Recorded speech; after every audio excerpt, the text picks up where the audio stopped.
इस वीडियो को देखने यहाँ तक आए हो तो कहीं ना कहीं आपके मन में भी जो है ये सवाल दिख रहा होगा कि रतन इंडिया पावर ने जो है पिछले 5 सालों में इतने रिटर्न्स कैसे दे दिए। कहीं ना कहीं एक मल्टी बैगर जो है लगभग बन गया है, तो कैसे बन गया। और आप अगर पुराने इन्वेस्टर हैं रतन इंडिया पावर के तो डेफिनेटली ये वीडियो आपके लिए यूज़फुल है। इस वीडियो को छोड़कर कहीं मत जाइए। कंप्लीट फंडामेंटली एनालिसिस के साथ जो अभी एक नई अपडेट आ रही है कंपनी की ओर से, स्पेशल जो है एक अनाउंसमेंट जो है रिलीज़ किया गया है, वो भी अपन जो है चर्चा करने वाले हैं। तो कहीं ना कहीं ये वीडियो आपके लिए बेहद यूज़फुल होगा, चाहे आप पावर सेक्टर में इन्वेस्टमेंट करने का विचार कर रहे हो या फिर आपने कोई भी पावर सेक्टर की जो है कंपनी के बारे में इन्वेस्टमेंट कर रखा है। डेफिनेटली शुरू से शुरू करते हैं। तो आज का आपके सामने है चार्ट कि अभी ज़्यादा मार्केट को टाइम नहीं हुआ है ओपन हुए, और अभी तक जो है 34 पैसे का यहाँ पर प्रॉफिट ऑलरेडी ये दे चुका है और 2.11% का अपर सर्किट लगा है रतन इंडिया में। वहीं अगर पिछले 5 दिनों के हालात देखें तो कंपनी ऑलमोस्ट जो है 5% का जो है लॉस दे चुकी है। और वहीं एक महीने की बात करें तो एक महीने में भी काफ़ी उतार चढ़ाव के बीच में जो कंपनी लगभग 4% की गिरावट ही दी है। लेकिन पिछले 5 सालों जो है पिछले 6 महीनों की बात करें तो यहाँ पर 60% तक रिटर्न्स आए। ओवरऑल एक साल की बात करें तो एक साल में कंपनी ने 170% तक रिटर्न्स दिए। ये सारे रिटर्न्स हैं वो मई के बाद में, यानी मई के बाद ऐसा क्या हो गया कंपनी में कि इतनी तेज़ी आ गई।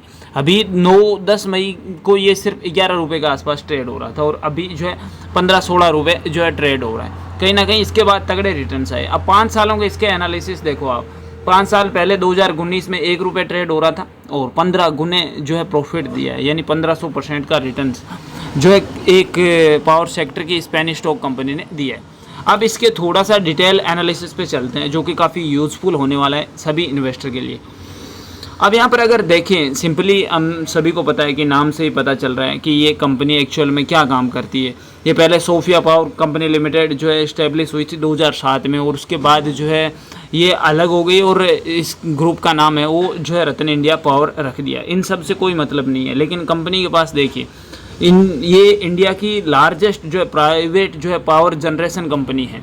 यानी भारत में अगर निजी कंपनियों की बात की जाए तो पावर सेक्टर में रतन इंडिया पावर एक जो है सबसे बड़ी कंपनी निकल कर आती है। अगर देखें इंस्टॉलेशन कैपेसिटी तो 2700 megawatt thermal power plant Amravati and Nashik in Maharashtra में 1350 मेगावाट का एक जो है इन्होंने प्लांट लगा रखा है। और इसकी इन्वेस्टेड वैल्यू अगर देखें 18,615 करोड़ रुपए की। कहीं ना कहीं नासिक थर्मल पावर प्लांट हो गया और काफ़ी यूनिट है इनके पास और पावर परचेस का एक एग्रीमेंट भी हुआ था। तो ये सारी चीज़ें आपको पता होनी चाहिए। बहुत सारे लोग तो यहाँ तक ही वीडियो देखकर जो है भाग गए होंगे और उन्हें जो है रियल में कंपनी का एनालिसिस कुछ करना या जानना या फिर लॉन्ग टर्म के लिए शेयर कैसा रहेगा उनको इस चीज़ से कोई मतलब नहीं है। अगर कंपनी के अपन मार्केट कैप पर जाते हैं तो 8,538 करोड़ रुपए की मार्केट कैप है। करंट प्राइस हम सभी के सामने, बुक वैल्यू भी ठीक ठाक जो है कंपनी की चल रही है। डिविडेंड नहीं देती है जो कि ज़्यादातर पेनी स्टॉक कंपनियाँ नहीं देती। मैंने आपको रात जो है डेफिनेटली एक स्पेशल वीडियो बना के बताया था कि डिविडेंड क्या होता है, डिविडेंड क्यों देती है कंपनियां, क्या आपकी कंपनी देती है या नहीं देती है, तो क्या बुरी कंपनी है। ये सारे अपन ने वो जो है स्पेशल एक सेशन लेकर जो है सारी चर्चा आपके साथ की थी। कंपनी का आरओसी देखते हैं, रिटर्न ऑन जो है कैपिटल एम्प्लॉयड, तो बढ़िया निकल के आता है, 9% के आसपास है, लेकिन आरओई मिस है यहाँ पर। अब अपन चलते हैं इसके कुछ आपको नेगेटिव पॉइंट भी दिखाता हूँ मैं। कंपनी की अगर सेल्स देखें क्वार्टरली सेल्स तो इंक्रीज हुई है जो कि अच्छी बात है। मार्च 2024 में 914 करोड़ थी और जून तक आते आते कंपनी की सेल्स है वो 932 करोड़ हो गई। लेकिन इसके साथ साथ कंपनी के खर्चे भी बढ़े हैं। ऑपरेटिंग प्रॉफिट की बात की जाए तो 206 करोड़ से 189 करोड़ हो गया, यानी कहीं ना कहीं कम आया। ओपीएम परसेंटेज निकालें तो कंपनी का ये जो है इस बार जो है 20% वाला ये कम रहा है ओपीएम परसेंटेज। अब कंपनी का अगर इंटरेस्ट के रूप में कितना चुका रही है, यानी कंपनी ने जो उधारी वगैरह ले रखा है कर्ज वगैरह, तो उसका जो है इंटरेस्ट यानी ब्याज कितना चुका रही है, तो 121 करोड़, जो कि ज़्यादा नहीं है। क्योंकि अगर कंपनी पर उधारी देखें तो 2013 में 8,331 करोड़ की उधारी थी, उसके बाद 14,000 करोड़, 13,000, 12,000 और अभी जो है मार्च 2024 तक आते आते ये जो एक साल के डाटा होते हैं 3,562 करोड़ की मात्र उधारी रह गई। तो कंपनी ने कहीं ना कहीं अपने कर्ज को आधे से भी ज़्यादा कम कर दिया। ये एक पॉजिटिव पॉइंट आप यहाँ से मान सकते हैं। अब कैश फ्लो की बात करें तो कैश फ्लो कंपनी के पास नेगेटिव है, यानी कैश फ्लो कंपनी के पास नहीं है, तो ये एक थोड़ा सा आप नेगेटिव पॉइंट मान सकते हैं। शेयर होल्डर्स पैटर्न्स मिनिमम किसी कंपनी के पास 50% प्लस होना चाहिए, लेकिन ये भी ठीक है कि 44% के आसपास है। सबसे बड़ा प्लस पॉइंट मेरे को ये लगा कि जो फॉरेन इन्वेस्टर यानी जो FIS है वो इंक्रीज हुए कंपनी के, यानी मार्च में 2% थे, वो अभी 3.70% हो गए। तो कहीं ना कहीं फॉरेन इन्वेस्टर को काफ़ी ज़्यादा ट्रस्ट रतन इंडिया पावर पर हो रहा है।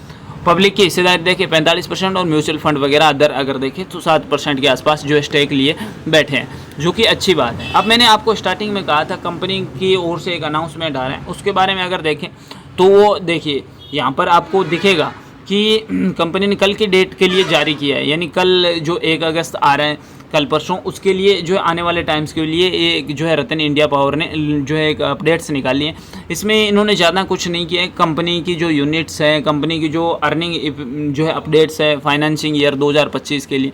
तो ये देखिए यहाँ पर करंट का अभी जो है 1-2 घंटे हुए 1 अगस्त 2024 के लिए यहाँ पर जो रतन इंडिया पावर ने बताया है कि क्या एक्चुअल में क्या डिमांड है, पावर सेक्टर ग्रोथ आउटलुक क्या है, रेगुलेटरी अपडेट्स क्या है और स्टैंड अलोन क्वार्टरली जो है फाइनेंशियल रिजल्ट क्या आ रहे हैं। तो ये सारी चर्चा इन्होंने की है। इन्होंने इंस्टॉलेशन कैपेसिटी जो कि मैंने आपको स्टार्टिंग में बता दी 1350 मेगावाट और 5 यूनिट ये लगा रहे thermal power plant with capacity produce जो है 11,826 यहाँ पर एनुअली, और 1200 मेगावाट जो है पावर परचेज एग्रीमेंट भी हुआ है महाराष्ट्र स्टेट इलेक्ट्रिशियन डिस्ट्रीब्यूट जो है कंपनी के साथ। तो ये एक अच्छी बात है।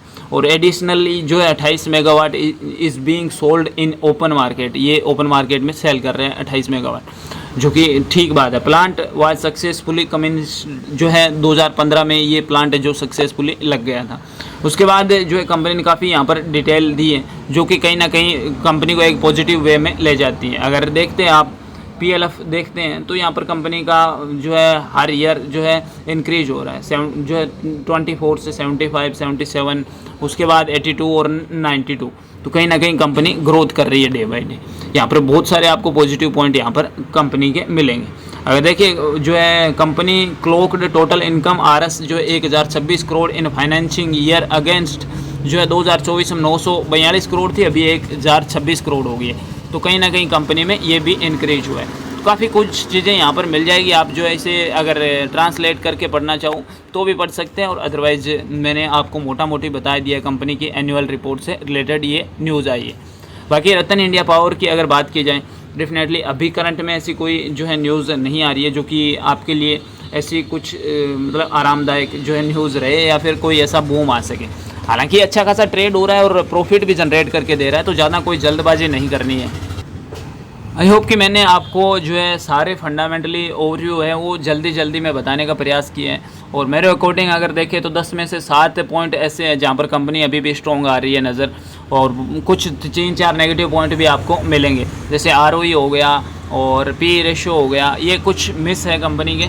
और अगर देखें कंपनी के पास कैश फ्लो नहीं है, कहीं ना कहीं जो है ये भी एक थोड़ी सी दिक्कत वाली बात है, और प्रमोटर्स होल्डिंग भी 44% है जो कि चल सकती है।